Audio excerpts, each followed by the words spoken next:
Hello students, बेटा हम last lecture में मोल कंसेप्ट पढ़ रहे थे, उसी को मैं आगे पढ़ा रही हूँ। हमने देखा था कि कैसे हम मोल से नंबर ऑफ पार्टिकल निकाल सकते हैं या कैसे नंबर ऑफ पार्टिकल से मोल निकाल सकते हैं। सेम अगर हमें मास गिवन है तो हम मोल कैसे कैलकुलेट कर लेंगे एंड मोल गिवन है तो मास कैसे कैलकुलेट कर लेंगे। ठीक है भाई। अगर मान लीजिए मेरे पास मोल गिवन है और मुझे नंबर ऑफ पार्टिकल चाहिए तो मैं एन से मल्टीप्लाई कर रही थी, और अगर नंबर ऑफ पार्टिकल गिवन थे और मुझे मोल चाहिए तो मैं एन से डिवाइड कर रही थी। अगर मुझे मोल गिवन है और मास चाहिए तो मोलर मास से मल्टीप्लाई कर रही थी, और अगर मास गिवन और मुझे मोल चाहिए तो मोलर मास से डिवाइड कर रही थी बेटा। अब मान लीजिए मेरे पास नंबर ऑफ पार्टिकल गिवन है और मुझे मोल निकालना है। देखिए 2NaH एटम, मेरे पास नंबर ऑफ पार्टिकल गिवन है कि हाइड्रोजन के मेरे पास कितने एटम है भाई, 2Na एटम है। नंबर ऑफ पार्टिकल गिवन है कि 2Na है, हमें बताना है कि मोल कितने हैं बेटा। अब नंबर ऑफ पार्टिकल से अगर मैं मोल निकालूंगी तो क्या करूंगी, Na से डिवाइड करूंगी। तो 2NaH एटम को मैं क्या कर दूं, डिवाइड कर दूं Na से। 2NaH को मैं अगर Na से डिवाइड करूंगी तो ये 2 बच जाएगा। 2 मोल किसके आएंगे बेटा, हाइड्रोजन एटम के आएंगे। लेकिन ठीक है, अगला हमारा 2NaH2 मॉलिक्यूल, हमें नंबर ऑफ मोल बताने हैं H2 मॉलिक्यूल में। तो हम क्या करेंगे, Na से डिवाइड करेंगे। 2 मोल आ गए हमारे पास, लेकिन इस बार किसके आए, H2 मॉलिक्यूल के आए भाई। ये याद रखना, इधर जो मोल आए हमारे, देखो हम एटम के लेके चले थे तो एटम के आए हैं, इधर हम एक मॉलिक्यूल लेके चले हैं तो मॉलिक्यूल के आए हैं। और मॉलिक्यूल से हम एटम के तो निकाल ही सकते हैं। क्या करेंगे, हाइड्रोजन में हमें पता है इस हाइड्रोजन के मॉलिक्यूल में कितने एटम प्रेजेंट है, 2 एटम। तो मैं इसको 2 से मल्टीप्लाई कर दूं तो हाइड्रोजन एटम के लिए मोल कितने आ गए हमारे पास, 4 मोल आ गए हैं। ठीक है, उसके बाद है 5 मोल H2O मॉलिक्यूल। 5 मोल गिवन है हमारे पास H2O मॉलिक्यूल। इस बार हमें नंबर ऑफ पार्टिकल चाहिए, तो इस बार Na से क्या करेंगे बेटा, मल्टीप्लाई करेंगे। तो हमने Na से मल्टीप्लाई कर दिया, ये आ गया 5NaH2 मॉलिक्यूल हमारे पास। और हमें पता है एक मॉलिक्यूल में एटम कितने हैं, 2 हाइड्रोजन के और 1 ऑक्सीजन के, 3 एटम है। तो 15 NaH2O के एटम्स आ जाएंगे भाई। ठीक है, अगर मोल हमें मोल गिवन है और नंबर ऑफ पार्टिकल चाहिए तो Na से मल्टीप्लाई करेंगे, और नंबर ऑफ पार्टिकल गिवन है और मोल चाहिए तो Na से डिवाइड करेंगे। और जिसके मोल गिवन है बेटा उसी के आपके पास पार्टिकल आएंगे, और जिसके पार्टिकल गिवन है उसी के मोल आएंगे। अगर आपको कन्वर्ट करना है तो आपको देखना पड़ेगा कि आप उस मॉलिक्यूल को जिसको लेके चल रहे हो उसमें कितना नंबर ऑफ एटम प्रेजेंट है, आप उससे मल्टीप्लाई कर दीजिए। एटम का मोल या एटम के नंबर ऑफ पार्टिकल अगर आप मोल गिवन है तो वहां से निकाल सकते हो। ठीक है, एक क्वेश्चन मैं कर रही हूँ, calculate number of atom in 9.8 gram H2SO4। हमें नंबर ऑफ एटम बताने हैं 9.8 ग्राम H2SO4।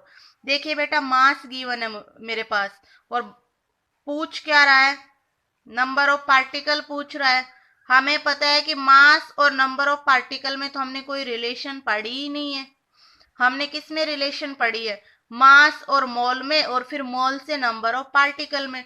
तो मास गिवन है बेटा, तो डायरेक्ट तो मैं नंबर ऑफ पार्टिकल नहीं निकाल पाऊंगी। एक तरीका है क्या, कि पहले मैं इस मास से मोल निकाल लूं और फिर उस मोल से क्या निकाल लें, नंबर ऑफ पार्टिकल।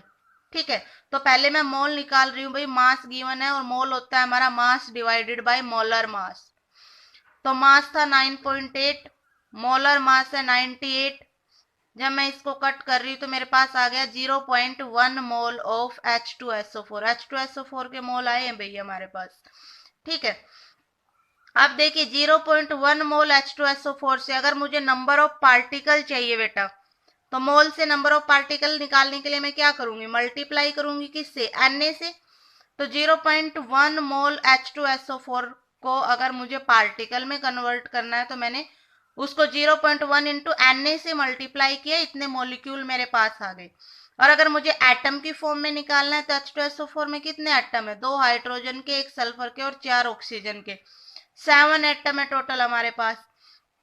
मैंने 7 से मल्टीप्लाई किया इस 0.1 इंटू Na को, इंटू 7 कितना आ गया, 0.7 Na एटम आ गए मेरे पास H2SO4 के भाई। ठीक है, अब देखिए, अगर अलग अलग एटम के बारे में हमसे पूछ ले कि हाइड्रोजन के कितने एटम है, सल्फर के कितने एटम है, या ऑक्सीजन के कितने एटम है, तो देखिए हाइड्रोजन के एटम टोटल कितने प्रेजेंट है भाई, 2 प्रेजेंट है। और हमारे पास मॉलिक्यूल कितना आ गया था, 0.1 इंटू Na आ चुका है। अकेला हाइड्रोजन का चाहिए तो मैं क्या करूंगी, 2 से मल्टीप्लाई, 0.2 आ जाएगा। अकेला एस का चाहिए तो एस का तो एक ही प्रेजेंट है, तो वही 0.1 Na रह जाएगा। ऑक्सीजन का चाहिए तो ऑक्सीजन के 4 प्रेजेंट है, कितना आ जाएगा, 0.4 Na आ जाएगा। अब आपको कैलकुलेट करने हैं number of atom of each type in 1.8 gram glucose. Same रहेगा बेटा, पहले हम मोल निकालेंगे ग्लूकोज के। ग्लूकोज का फॉर्मूला क्या होता है भाई, C6H12O6। यहाँ से मैं मोलर मास निकालूंगी, mass divided by molar mass से मोल आ जाएंगे। मोल को जब मैं Na से मल्टीप्लाई करूंगी तो मॉलिक्यूल आ जाएंगे, और उधर से फिर मैं कार्बन के निकालूंगी तो उस मोल को 6 से मल्टीप्लाई करूंगी, हाइड्रोजन के निकालूंगी तो 12 से मल्टीप्लाई करूंगी, और ऑक्सीजन का निकालूंगी तो 6 से मल्टीप्लाई करूंगी बेटा, ठीक है। अगर हमें मास गिवन है तो डायरेक्ट पार्टिकल नहीं निकाल सकते, लेकिन मोल निकाल के फिर पार्टिकल पे हम जा सकते हैं।